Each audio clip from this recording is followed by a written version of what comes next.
the house of Charles Lennox. Charles Lennox, wow.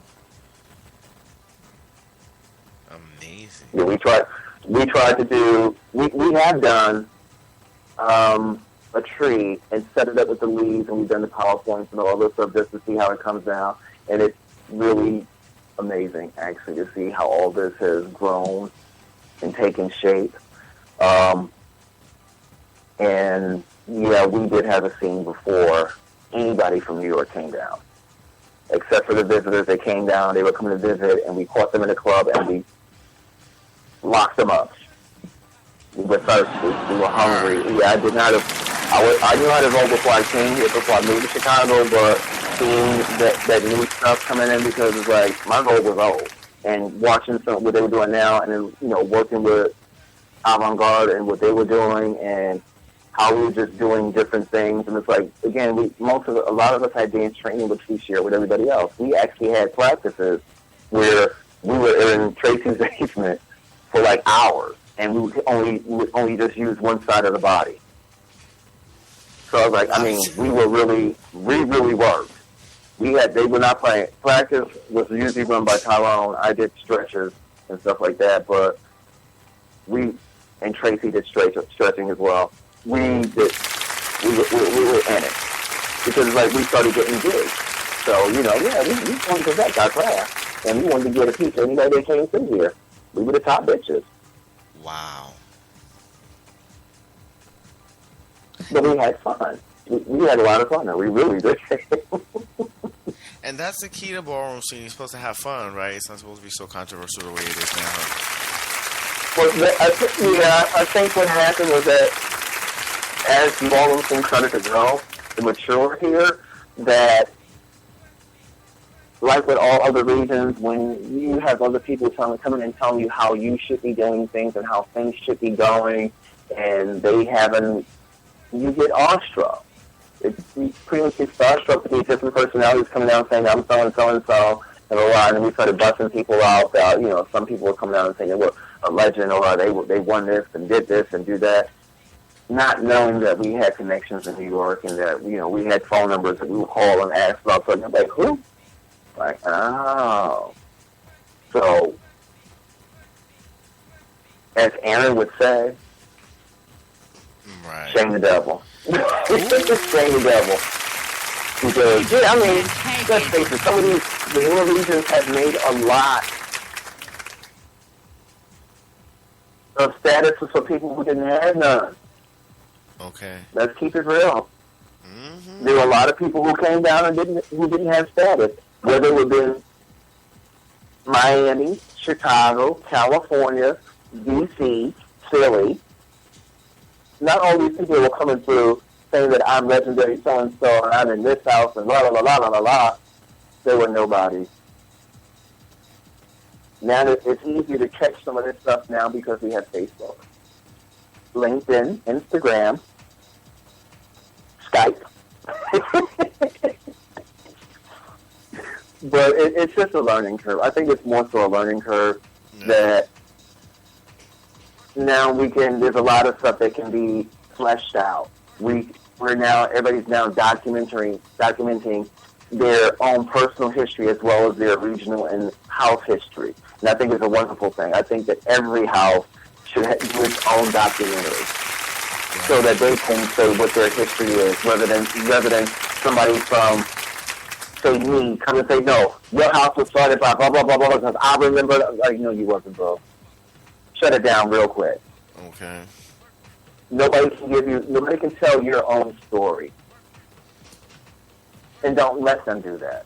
Speaking of talking about our own stories, do you feel that we should be taking the heat for what people say on the radio show? You know, if they want to tell their own testimony and their own story about their ballroom experience?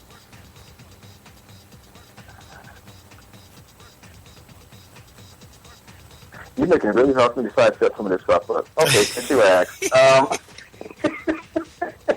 You go, Sadie. I think that everybody has a part to play in as a show owner, producer, personality. You owe it to yourself and to your viewers and your listeners, to understand who you're going to have on and have some way of like, okay, wait a minute, hold on, whoa. This is not that type of show. Let it be known, cover your own ass. But by the same token, I would also say, do maybe a little bit more research as to who is coming on to your show. You know what I'm saying? It's like, it's so many ways out there now. It's like everybody knows everybody's business pretty much. True. I just got contacted. It's easy. I just got contacted by so-and-so. Who is this person? I've never heard of them. Or if I've heard of them, okay, what's their reputation? So you know what to expect.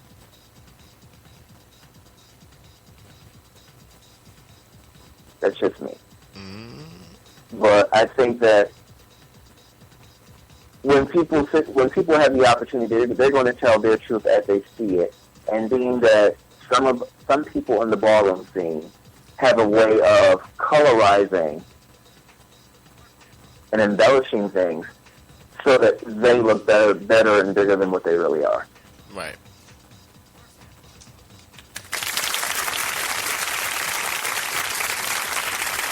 Next question. Did I get out of that one? Did I get out of the break? Yeah. Next question. Yeah, I gotta go through all my questions here. Go for it. Now, You're gonna have to edit the heck out of this. Last but least, voguing classes. Let's talk a little bit about that. Oh, okay. I've been doing this for a minute. I've been doing it for quite some time. For a long time, I thought I was the only person doing it, and I started hearing about all the folks doing it in the East Coast, and how, I heard about maybe like one or two people doing it.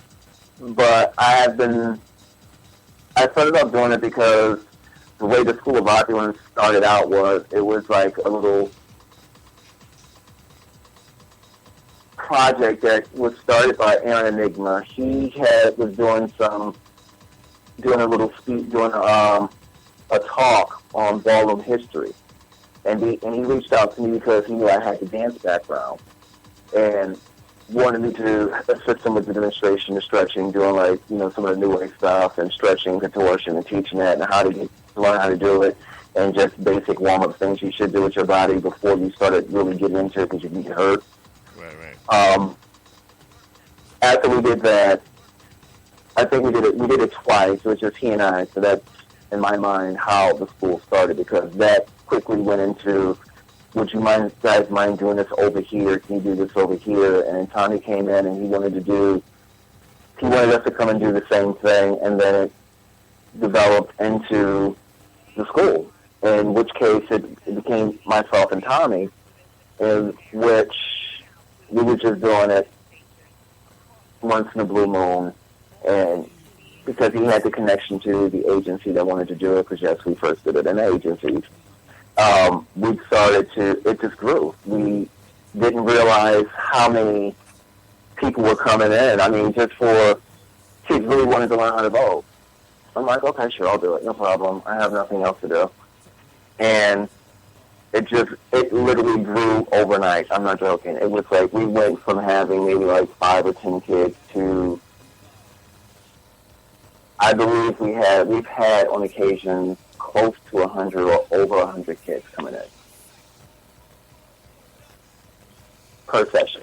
The sessions were 3 hours. Wow. And trying to keep that many people engaged, we started breaking it up, and Solomon and he came in, and Solomon started helping out and doing runway, and then went back down to just myself and Tommy. So then I started doing the voguing and the runway, and then we started doing, at one point we was working with some of the kids in regards to their vocal abilities. We didn't realize we had that many kids that could actually blow. I mean, they were just holding tunes.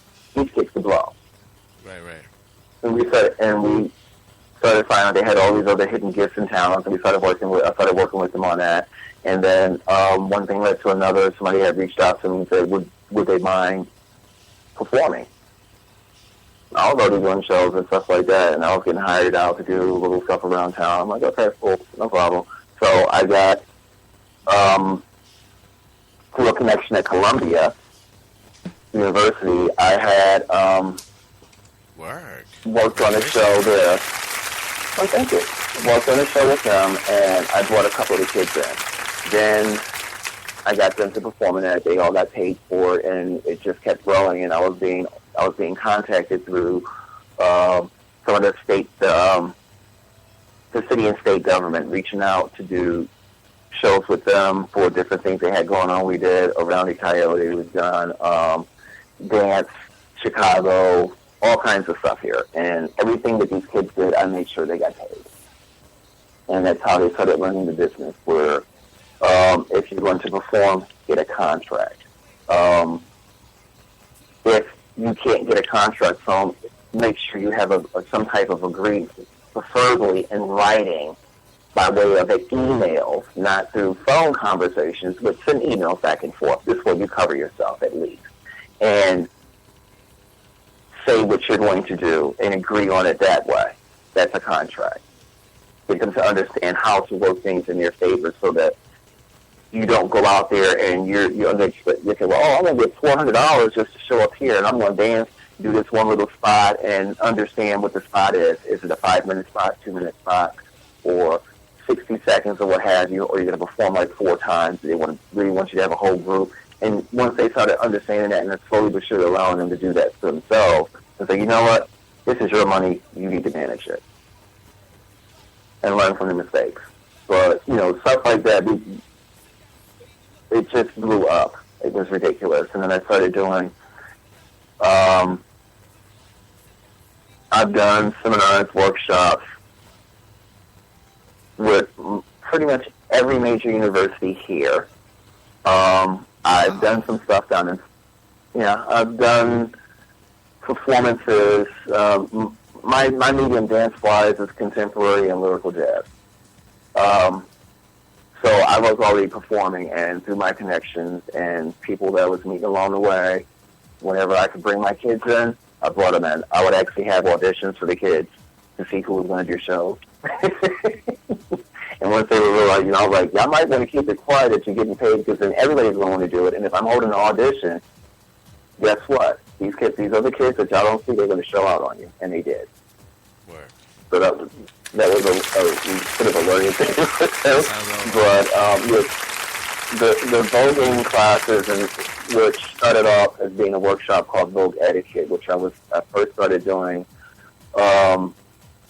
Did it at Columbia first, and then I did it through Link Hall, and I've done it through other dance mediums throughout the Midwest. I've also gone down to Florida with it, and I've done some workshops there. I've been invited to go to Russia and China, and I've turned both of them down mainly because it's like I have food allergies and I'm out of my comfort zone. I'm in a relationship. I give all kinds of excuses, but the truth of the matter is I don't like to leave home. I don't want to. Word. It's not that serious. I mean, I've had my 5 seconds of fame, so, it is what it is. I'm not that Congratulations. That is awesome. No, thank you. You gotta do it up. And that's what we're talking about. You can be a legend in the ballroom scene, and you can be a legend outside the ballroom scene, too. And that's all I'm going to say for tonight, ladies and gentlemen. Gonna be nice. Really? Yes. Well, you know what time it is? It's that time of the end. It's time, we're getting close to the end of the show, right? Yeah. So before I let you go, real quick, I would love to thank you live on the air, for, spending some time with me live on the air on BallroomSceneRadio.com, the hottest station on the Internet Nation. And it was my pleasure listening to the Chicago, Midwest, Ohio, and all that history and stuff like that. And it was cute, and I liked a lot of the stuff that you had to say, and you wasn't fake about anything. So I feel like I want to give you a shout out real quick.